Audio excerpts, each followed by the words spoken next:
أعوذ بالله من الشيطان الرجيم بسم الله الرحمن الرحيم الحمد لله الذي ليس لأوليته ابتداء ولا لأزليته انقضاء وانحصرت الأوصاف عن كنه معرفته وردعت عظمته العقول والذي لا تواري عنه سماء ولا أرض أرضا ثم الصلاة والسلام والتحية والإكرام على أشرف الأنبياء والمرسلين وخاتم النبيين سيدنا ومولانا أبي القاسم محمد المصطفى محمد صلى على محمد وعلى الجوهرة القدسية البتول العذراء سيدة النساء فاطمة الزهراء وعلى بعلها أمير المؤمنين وبنيها الذين أذهب الله عنهم الرجس وطهرهم تطهيرا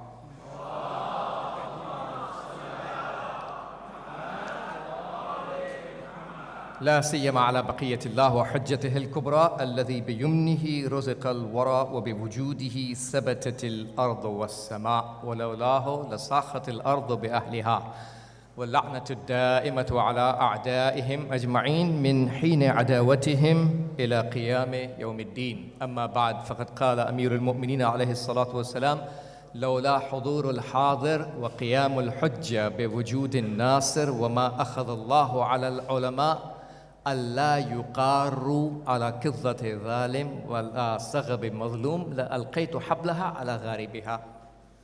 صلوات.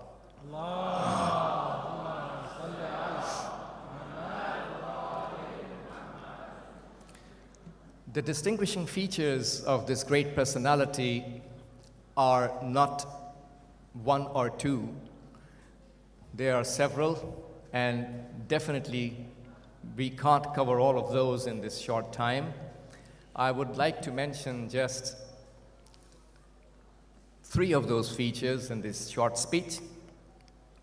The first one is the fact that he stood for what he himself called, because he was a statesman and he used to introduce new terminologies into this world.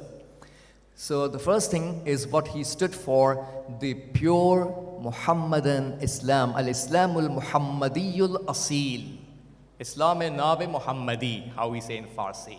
Sallallahu alayhi wa alihi wa sallam. Allahumma salli ala Muhammad wa ali Muhammad. Islam is one standard Islam. Why in the world do we stand in need of adding an adjective to say the pure Muhammadan Islam? Is there any other brand of Islam available? Why do we need to use those terms? What are we up to? What do we want to distinguish? You see, there were people, and there are still some, who used to use the statement of Hazrat Abdul Muttalib alayhi salam, Ana Rabbul Ibil wa inna lil bayti Rabban. I am the Lord of the camel, and certainly the house has a Lord. And there were people, and they are still, who have been misusing the statement of Hazrat Abdul Muttalib alayhi salam to justify what they are doing towards the Zalimeen and Tawaghit. So, whereas my teacher, Ayatollah Jawadi Amuli Hafizahullah, in his tafsir, let me first tell you the exact Persian statement of my teacher.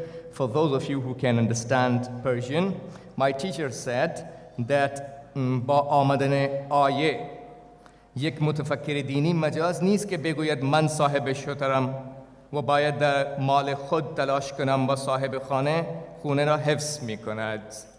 After the revelation of the verse, he's talking about the verse from Surah Al-Anfal, where Allah talks about who has the right to become mutawalli and the caretaker of the Holy Kaaba, in awliya'uhu illa al-muttaqun. My teacher said, after the verse has been sent down on the Prophet, no one has the right to say that I don't care about what's going to happen to the house of God, because God, is going to take care of his house himself. And we run away and escape from our responsibility. So there were people, and there are still some people who used to escape from their responsibility, whereas Amir al-Mu'mineen in his khutbah al-Shiqqiqiyya is very clear when he says, Lawla hudur al-hadir wa qiyam al-hujja bi wujud al-nasir, when all those people showed up on the fourth place. And now obviously the hujjat and evidence of Allah is completed. So he's gonna, perform his duty now. And apart from that, وَمَا أَخَذَ اللَّهُ عَلَى الْعُلَمَاءِ, what Allah has taken, he's talking about the covenant that has been taken by Allah from the scholars not to stay silent and not to allow the zalim person to keep his stomach full and the mazloom and oppressed person to go hungry. It's the job of the scholars to take a step. But you find there were some in the Islamic Ummah who were not doing this responsibility. So this is one of the reasons why he had to use the adjective and add the adjective of the pure Muhammadan Islam, the Islam of the Holy Prophet. What does that stand for? In the house of Qum, there were certain scholars who was doing istikhara. When Shah Lanatullah alayhi captured Imam Khomeini, they were doing istikhara. Shall we protest over the zulm? Do you do istikhara for, shall I pray Salatul Fajr tomorrow? Allah subhanahu wa ta'ala has already told us what's the ruling about the Salatul Fajr. It's wajib. We never do istikhara about the wajibs, isn't it right? Are you going to do istikhara, shall I do ghibat tomorrow? This is haram, we all know it. Isn't it right? Bil adillatil arba'a. All the four manabi of Islam are making ghibat and backbiting haram and forbidden.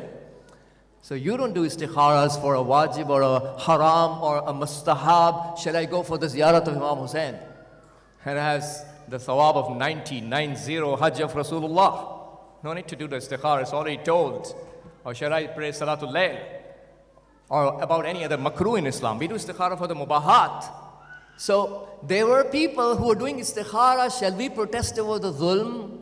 So by now you fail to understand what does the Holy Quran and the teachings of Ahlulbayt and Nahjul Balagha has to say about the zulm and the zalim and our responsibility against the zalim. Is that what you understand about Islam? So there were several people, so many people who were even silent over the occupation of Al-Masjid Al-Aqsa.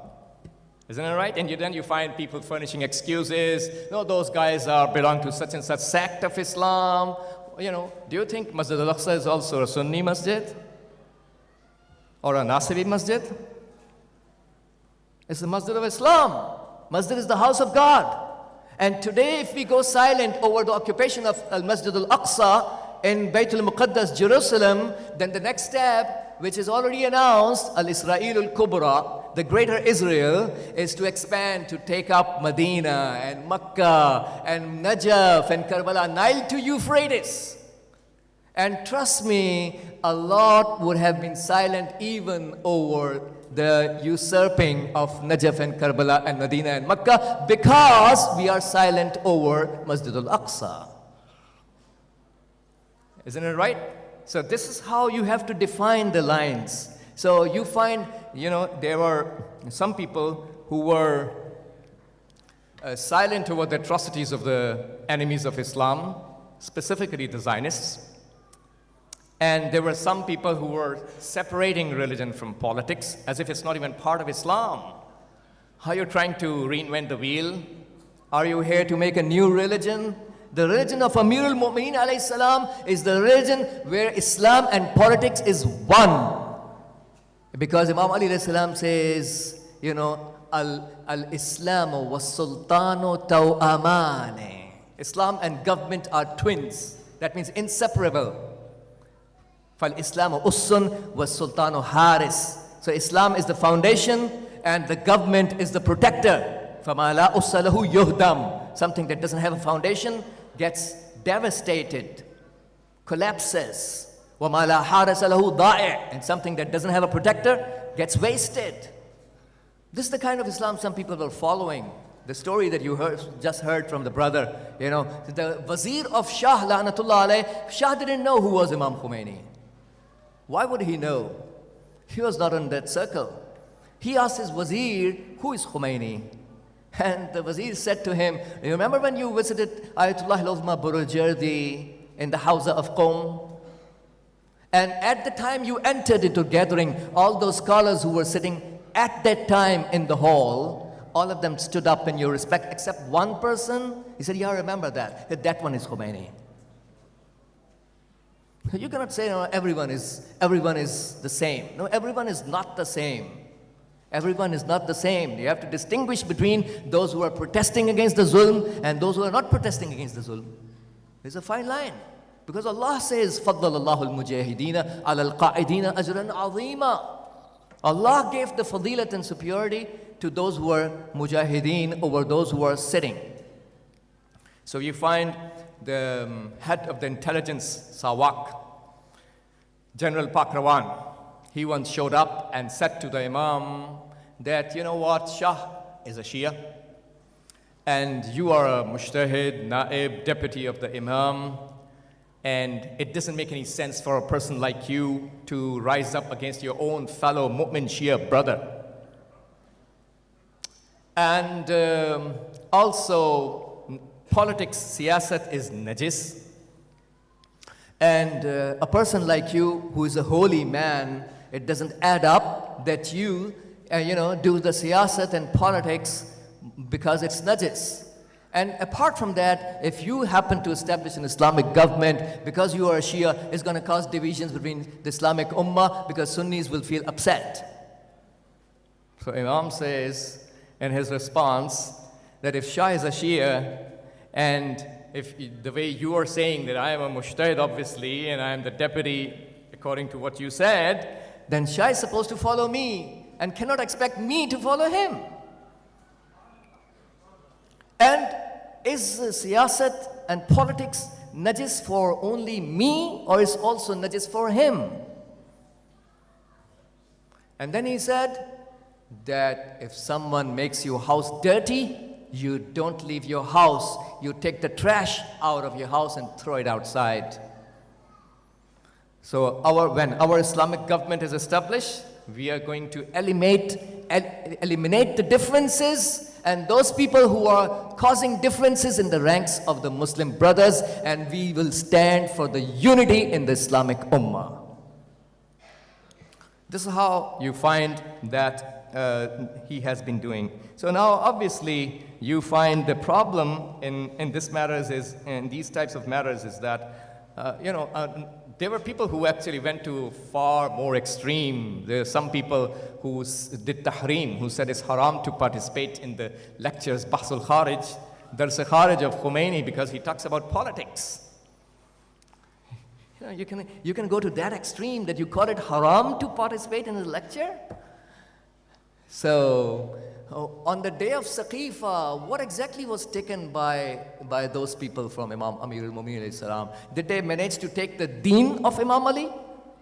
No.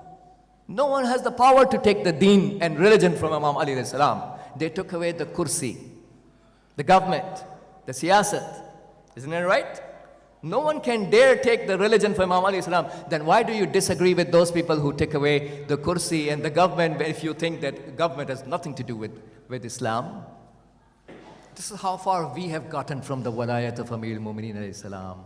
So this revolution in Iran is a revival where Imam Khomeini reconnected the Islamic Ummah with the walayat of Ghadir of Amir al-Mu'minin alayhi salam. So, the second most important aspect that distinguishes him from the rest is his irfan.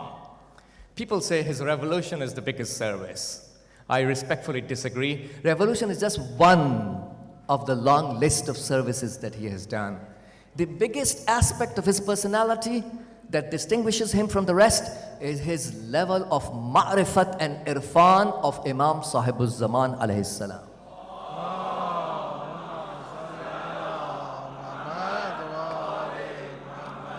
According to my teacher, Ayatollah Jawadi, Hafidhahullah, he said that Imam Ridwanullah alayhi reached Kamalul Inqita' that we read in Munajat Sha'baniyya. Munajat Sha'baniyya is one of those du'as that every member of Ahlulbayt recited.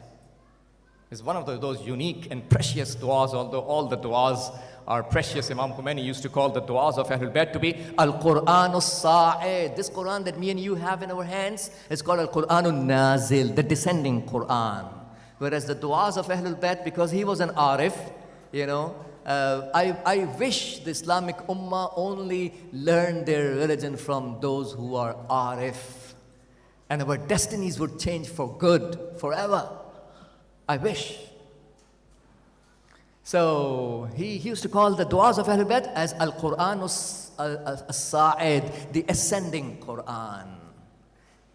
It's no less than the Holy Quran, the du'as of Ahlul Bayt. Why would that be less? Because your statement can become less if you are afraid about the mental level of the audience, or the speaker himself is not of the caliber to speak the high stuff. In this case of the du'as, the Prophet and Ahlul Bayt are the most perfect reflections of every single name and attribute, the names of beauty and majesty of Allah subhanahu wa ta'ala, and the audience is Allah himself.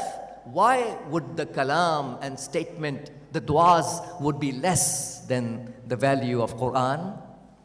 So you find he reached the Kamal al-Inqita', breaking away from everything. I was just talking to some brothers last night, and I mentioned the sentence of my teacher, Ayatullah Jawadi, Har anche kharijas janast muzahimast. Everything which is other than your soul is an obstacle in the way of reaching close to Allah subhanahu wa ta'ala. Kamal al-Inqita' means you need to give talaq, break away from everything of the world of matter. And just like you see in Cape Canaveral, in Florida, we used to have the space shuttles departing from Cape Canaveral. You find things that are holding up the rockets, and then there are boosters from the bottom, isn't it right? In Islam, the boosters are the salat, because Prophet ﷺ has said, As-salatu mi'rajul mu'min. Prayers are the mi'raj and ascension of a mu'min.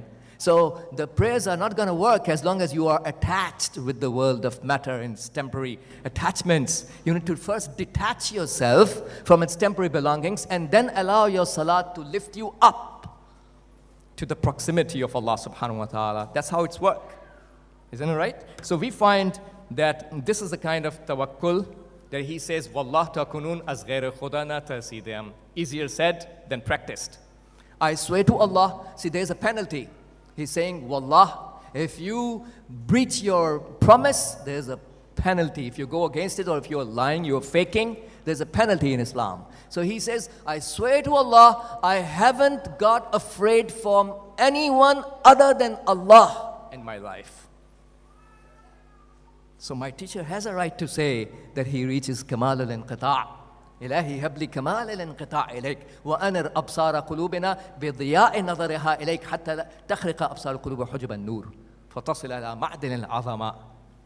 That's why I said I wish from the bottom of my heart that our Islamic Ummah, just follow a person who has ma'rifat and irfan of the Imam. That kind of scholars deserve to be followed. Ayatollah Hufma Sheikh Jawad Tabrizi, Sheikh Jawad Maliki Tabrizi, rahmatullah alayh, was one of the top-notch urafa in the entire history of Shia faith. They have a glorious past. And he was delivering his dars-e-kharij on the subject of fiqh, Islamic jurisprudence. In the middle, he started to talk about irfan. And one of the students raised his voice. He said, teacher, we came here to learn Islamic jurisprudence from you, whereas you started to talk about irfan. And he replied, all the problems of Islamic Ummah are because of the fact that our irfan got separated from our fiqh. Such a great response. I really love to mention this sentence. So if there was irfan, our perspectives would be different because the hijabat are removed, isn't it right? He was ahlul haqiqat because he used to consider sharia with the zahir has to be in the service of tariqat, which is the batin of the shara, and then combining the sharia and tariqat together to take you towards the destination, which is haqiqat. Isn't it right? الشريعة أقوالي والطريقة أفعالي والحقيقة أحوالي. Didn't the Prophet say that? والمعرفة رأس مالي. So And that's what he used to say to the Sufis. In America right now, you find that there are lobbies who are promoting Sufism as the official representative of Islam because they are mute towards the Taghuts and Zalimeen. That's the kind of Islam they love to see from us. So Imam used to say to the Sufis, how would you be Ahlul Tariqah, Ahlul Tariqat, which is the batin of the Sharia, when you did not even practice the Sharia in its totality? Because you cannot reach the batin without totally practicing the Zahir. So that's how we come, you need to be Ahlul Batin. And not just that, but also you find that because of this Kamalul Inqita, just like his Imam, just like Sayyid al-Shuhada alayhi salam said, لو لم يكن لي ملجأ ولا مأوى لما بايعت يزيد ibn Muawiyah. If I have no place for refuge, I would still not do the oath of allegiance towards Yazid, son of Muawiyah. This is Imam Hussain alayhi salam. And then you find there are some people who, when you talk about Imam Hussain, they start bringing Imam Hassan alayhi salam as if they're trying to say that Imam Hassan is different from Imam Hussain. What are you trying to say? No, we follow the footsteps of Imam Hassan. What do you mean by that? Imam Hassan and Imam Hussain are part of one nur. Al-Hassan wal Hussain, Imaman qama aw qa'ada. Imam Hussain was part of the sulh. And if Imam Hassan was alive at the time of Karbala, he would have done exactly the same and said exactly what Imam Hussain said, because they are part of a nur. Imam Hassan is not the person who's inclined towards sulh, as some interpret, because he's the one who says, Wallahi law wajadtu ansaran la qataltuhu layli wa nahari. I swear to Allah, if I had found companions, supporters, I would have fought against him, that is Muawiyah, day in and day out, night and day. The same Imam Hassan, some people end up saying, Imam Hassan, some people end up saying that he is inclined towards sulh.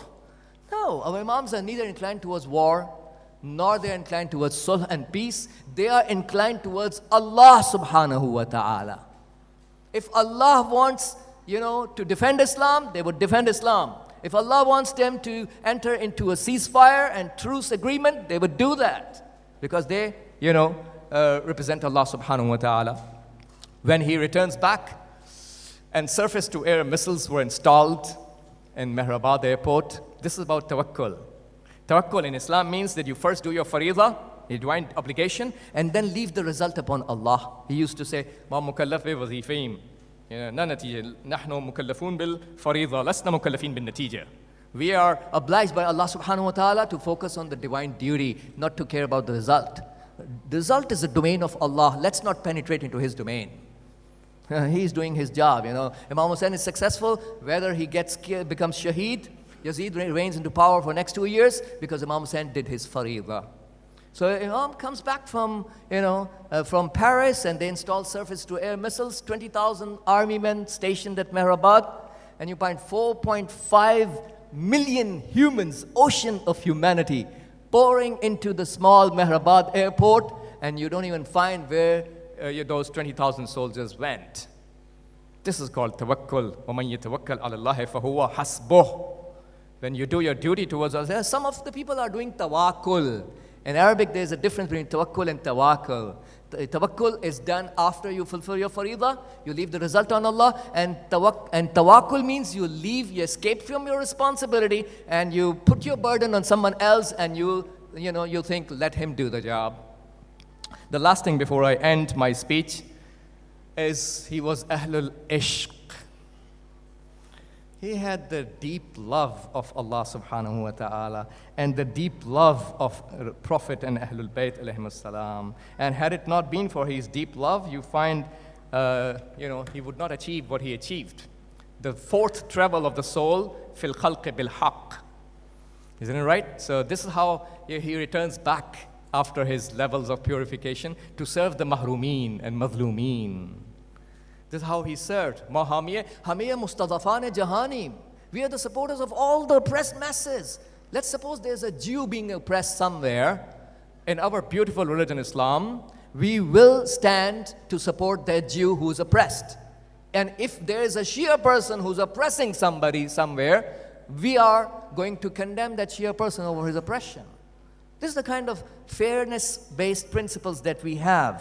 Before I end my speech, just a couple of takeaway messages for my respectable brothers and sisters. One is ittisal bil walaya, staying in touch with the leadership. You find there were some people who were so good, but they got disconnected from the leadership, and now you find, where do they belong?